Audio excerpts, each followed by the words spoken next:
मध्य प्रदेश में पीएम मोदी का धुआंधार प्रचार। दमोह में कहा एमपी में फिर बनेगी बीजेपी की सरकार। पीएम मोदी का कांग्रेस पर अटैक। कहा सालों से झूठ बोलकर गरीबी खत्म करने का नारा देती आ रही, लेकिन इनकी नीयत ठीक नहीं। पीएम मोदी ने कहा कांग्रेस के लिए देश और राज्य का विकास जरूरी नहीं, सिर्फ अपना स्वार्थ ही जरूरी है। पीएम ने कहा कांग्रेस ने गरीबों को लूटने के लिए बनाई थी खास मशीन। अगर केंद्र भेजता था 100 रुपए तो 85 रुपए कांग्रेस नेताओं की तिजोरी में जाते थे। कमलनाथ ने किया वादा। लिखा फिर से गौधन विकास मिशन शुरू करेंगे, मध्य प्रदेश में नवीन गौशालाएं बनाएंगे। बिहार विधानसभा में अपने बयान को लेकर सीएम नीतीश ने माफी मांगी। नीतीश ने सेक्स रेशियो पर दिया था अभद्र बयान। नीतीश बोले किसी को गलत लगा तो मैं माफी मांगता हूं, महिलाओं के लिए मेरे मन में बहुत सम्मान है। नीतीश कुमार के बयान पर बीजेपी का प्रदर्शन। विधानसभा के बाहर बीजेपी विधायकों का हंगामा। नीतीश को बैनर पोस्टर दिखाकर बीजेपी ने किया प्रदर्शन। दिल्ली में बिहार भवन के बाहर बीजेपी का प्रदर्शन। बड़ी तादाद में पहुंची महिलाओं ने नीतीश कुमार के खिलाफ नारेबाजी की। नीतीश कुमार को बीजेपी विधायक निक्की हेम्ब्रम की नसीहत। जो कुछ कहना था गरिमापूर्ण तरीके से भी कहा जा सकता था। नीतीश की माफी पर बीजेपी का तंज। सुशील मोदी बोले उनके बयान से पूरा बिहार शर्मसार, ऐसा बयान देने की हिम्मत कैसे हुई। सुशील मोदी ने कहा माफी मांगने से काम नहीं चलेगा। सभी महिलाओं के सामने हाथ जोड़कर बोले आगे ऐसी गलती नहीं होगी। एआईएमआईएम चीफ असदुद्दीन ओवैसी ने नीतीश की भाषा को बताया अश्लील। कहा उन्होंने बहुत गलत संदेश बिहार की महिलाओं को दिया। नीतीश के बयान पर केंद्रीय मंत्री आरके सिंह ने कहा अश्लील भाषा का इस्तेमाल किया, पूरे बिहार को आ रही शर्म।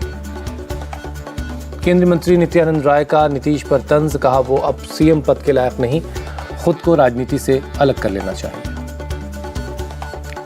नीतीश के बयान पर बोले बीजेपी सांसद मनोज तिवारी अब उनके लिए सम्मान खत्म, उन्होंने अपना मानसिक संतुलन खो दिया है। बीजेपी सांसद संजय जायसवाल बोले नीतीश ने पूरे बिहार को शर्मसार किया, कोई भी मानसिक रूप से स्वस्थ व्यक्ति ऐसा नहीं बोलेगा। नीतीश के समर्थन में आई पूर्व सीएम राबड़ी देवी। कहा ऐसी बात नीतीश कुमार के मुंह से गलती से निकल गई, मुख्यमंत्री को अपनी बात का पछतावा है। नीतीश के विवादित बयान पर बोले मंत्री श्रवण कुमार आम लोगों की भाषा में लोगों को जागरूक करने का प्रयास था। नीतीश के बयान पर एनसीडब्ल्यू चीफ रेखा शर्मा ने स्पीकर से कार्रवाई की मांग की। कहा उनकी बातें सी ग्रेड फिल्मों के डायलॉग की तरह। बिहार में आरक्षण बढ़ाने संबंधित प्रस्ताव को कैबिनेट ने मंजूरी दी। 9 नवंबर को विधानसभा में पारित होगा विधेयक, डिप्टी सीएम तेजस्वी यादव ने जानकारी दी। बिहार असेंबली में कल पेश हुआ था जाति आधारित सर्वे। बिहार में आरक्षण का कुल दायरा अब 75% करने का प्रस्ताव। जेडीयू चीफ राजीव रंजन का बयान। बिहार विधानसभा में जनगणना को लेकर घोषणा विकास की दिशा में एक बड़ा कदम। जातिवार जनगणना को लेकर बोले कांग्रेस महासचिव केसी वेणुगोपाल चुनावी फायदे से इसका कोई लेना देना नहीं, ये एक सामान्य मुद्दा है।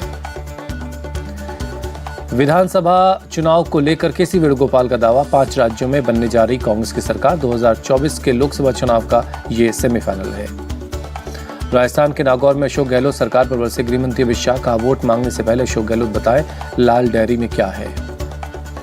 अमित शाह का अशोक गहलोत से सवाल। सचिवालय में सचिवों के कमरे में छापेमारी पर सोना और करोड़ों की नकदी मिलती है, ये किसका है। राजस्थान के सीएम अशोक गहलोत का बीजेपी नेताओं पर आरोप। कहा वो जनता को गुमराह कर रहे हैं, हम जनता को अपने 5 साल के कामकाज के बारे में बता रहे हैं।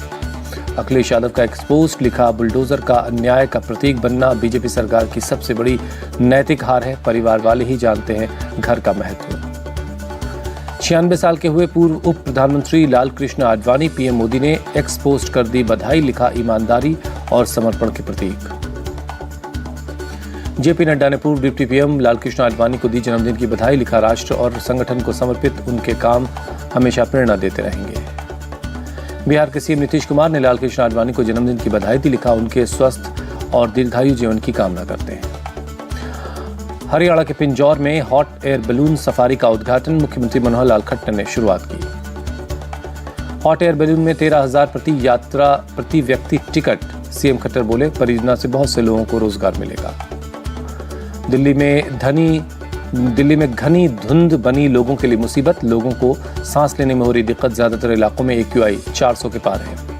लोगों ने सरकार से लगाई गुहार, राहत देने के लिए तुरंत उठाएं कदम। घर से बाहर निकलने में भी दम घुट रहा है। प्रदूषण के कारण दिल्ली के धौला कुआं इलाके में सुबह जबरदस्त धुंध छाई रही। गाड़ियों को चलाना हुआ मुश्किल।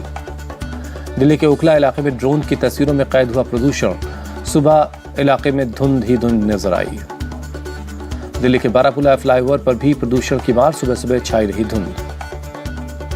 दिल्ली के आनंद विहार में एयर क्वालिटी इंडेक्स सबसे ज्यादा खराब रहा, सुबह छाई धुंध में कुछ भी देखना हो रहा था मुश्किल। लगातार गंभीर श्रेणी में है दिल्ली की air quality, Delhi Gurugram highway पर भी दिखा धुंध का असर। दिल्ली में प्रदूषण के बीच साइकिल चलाते दिख रहे हैं लोग, कहा सरकार को पोल्यूशन रोकने के लिए कदम उठाने चाहिए। प्रदूषण से परेशान दिल्ली के लोगों ने सरकार से पहल करने की अपील की, कहा सांस लेने में अब दिक्कत हो रही है। प्रदूषण को लेकर दिल्ली बीजेपी ने केजरीवाल के पोस्टर के साथ किया एक्सपोज, लिखा केजरीवाल ने अपने महल से लंदन का नजारा लिया। सुप्रीम कोर्ट की फटकार के बाद एक्शन में सरकार, कनॉट प्लेस में स्मोक टावर को ठीक करने के लिए टीम पहुंची। दिल्ली के पर्यावरण मंत्री गोपाल राय ने बुलाई बैठक, प्रदूषण को लेकर सुप्रीम कोर्ट के निर्देशों का पालन किया जाएगा, ये सुनिश्चित किया जाए। पंजाब में फिर सामने आया पराली जलाने का मामला, फिरोजपुर के ममदोट इलाके में जलाई गई पराली। यूपी के प्रयागराज में AQI खराब श्रेणी में लोगों को हो रही काफी दिक्कत। यूपी के गाजियाबाद में भी प्रदूषण से बुरा हाल, खराब कैटेगरी में AQI लेवल, आसमान में दिखी धुंध। मुंबई में बहुत खराब श्रेणी में पहुंचा AQI, शिवाजी टर्मिनस इलाके में सुबह में AQI 301 दर्ज किया गया। भूटान के राजा जिग्मे खेसर नागम्याल पहुंचे मुंबई, CM एकनाथ शिंदे से मुलाकात की, CM ने स्वागत किया। दिल्ली में विदेश मंत्री एस जयशंकर की मलेशिया के विदेश मंत्री से मुलाकात, दोनों के बीच डेलीगेशन लेवल की बातचीत हुई। लगातार 5 दिन से तमिलनाडु के मंत्री EV वेलू के यहां इनकम टैक्स के छापे। EV वेलू बोले, फाउंडेशन से मेरा कोई संबंध नहीं, मेरा बेटा है ट्रस्ट का अध्यक्ष। EV वेलू ने आयकर विभाग को बताया बीजेपी की टीम, कहा 5 दिनों से छापे के कारण सरकारी काम बाधित है। केरल के सहकारी बैंक घोटाले मामले में ईडी की रेड, कांडला सेवा सहकारी बैंक में ईडी की छापेमारी। सुबह 6 बजे से ईडी की 10 सदस्यों की टीम कर रही है जांच, 2 निदेशकों के आवास पर भी ईडी की छापेमारी। जम्मू कश्मीर में कई जगहों पर SIA की रेड, दक्षिण कश्मीर के अनंतनाग, पुलवामा में रेड, टेरर फंडिंग के मामले में कार्रवाई। मानव तस्करी के मामले में NIA की कार्रवाई, त्रिपुरा, असम, पश्चिम बंगाल, कर्नाटक समेत 10 राज्यों में चल रही रेड। मुंबई पुलिस ने सौरभ चंद्राकर के खिलाफ केस दर्ज किया, ऑनलाइन बेटिंग एप्लीकेशन के जरिए 15,000 करोड़ की ठगी का आरोप। इस मामले में पुलिस ने अब तक 32 लोगों के खिलाफ केस दर्ज किया। चंद्राकर के अलावा रवि उप्पल, शुभम सोनी का नाम भी है। रेव पार्टी और सांप की तस्करी के मामले में फंसे एल्विश यादव से नोएडा पुलिस ने की पूछताछ, सेक्टर 20 के थाने में देर रात पहुंचा एल्विश। 2 घंटे तक पुलिस ने एल्विश से पूछताछ की, दोबारा भी बुला सकती है नोएडा पुलिस। वाराणसी के BHU में छात्रा से छेड़छाड़ का मामला, छात्रों ने फिर शुरू किया धरना, आरोपियों की पहचान और गिरफ्तारी न होने पर नाराजगी। कर्नाटक के मांड्या में नहर से गिरी एक कार, 5 लोगों की मौत, पुलिस ने मौके पर पहुंचकर शुरू किया रेस्क्यू। मैसूर में एक कार्यक्रम में शामिल होकर लौट रहे थे कार सवार, पुलिस ने शवों को पोस्टमार्टम के लिए भेजा, परिवार को खबर कर दी गई है। अरुणाचल प्रदेश के वेस्ट केमांग में लैंडस्लाइड, गुवाहाटी टेंगा रोड बंद। JCB की मदद से सड़क का मलबा हटाने का काम जारी है, सड़क बंद होने की वजह से बहुत सी गाड़ियां फंसी हुई हैं। यूपी के मुरादाबाद में एक पुलिस का जवान गिरफ्तार, 10,000 रुपए की घूस लेते हुए पकड़ा गया। यूपी के गाजियाबाद में पेट्रोल पंप कर्मचारी से 10 लाख रुपए की लूट, पुलिस ने लूट की गुत्थी सुलझाने के लिए 8 टीमें बनाई हैं। इंदिरापुरम में बैंक में पैसा जमा करने जा रहा था कर्मचारी, पीछे से बाइक सवार बदमाशों ने घटना को अंजाम दिया और बैग छीनकर फरार हो गए। यूपी के मथुरा में करीब 4 लाख रुपए के पटाखे जब्त हुए, पुलिस ने 2 लोगों को गिरफ्तार किया, अवैध तरीके से पटाखों को स्टोर किया जा रहा था। मथुरा में पुलिस और बदमाशों के बीच एनकाउंटर, पुलिस ने 11 बदमाशों को गिरफ्तार किया। किसी बड़ी घटना को अंजाम देने की योजना बना रहे थे, पुलिस की घेराबंदी देख बदमाशों ने पुलिस पर फायरिंग कर दी। पुलिस की जवाबी कार्रवाई में 4 बदमाशों को गोली लगी। बदमाशों के पास से 4 पिस्तौल समेत कई कारतूस बरामद हुए हैं, एक बिना नंबर की गाड़ी भी बरामद हुई है। असम के कामरूप में 6 करोड़ रुपए की 36 किलोग्राम अफीम मिली, 4 आरोपी गिरफ्तार, STF के DIG पार्थ सारथी महंत ने जानकारी दी। साउथ बंगाल में बांग्लादेश सीमा पर BSF की पहल, मधुमक्खी पालन के लिए योजना की शुरुआत की।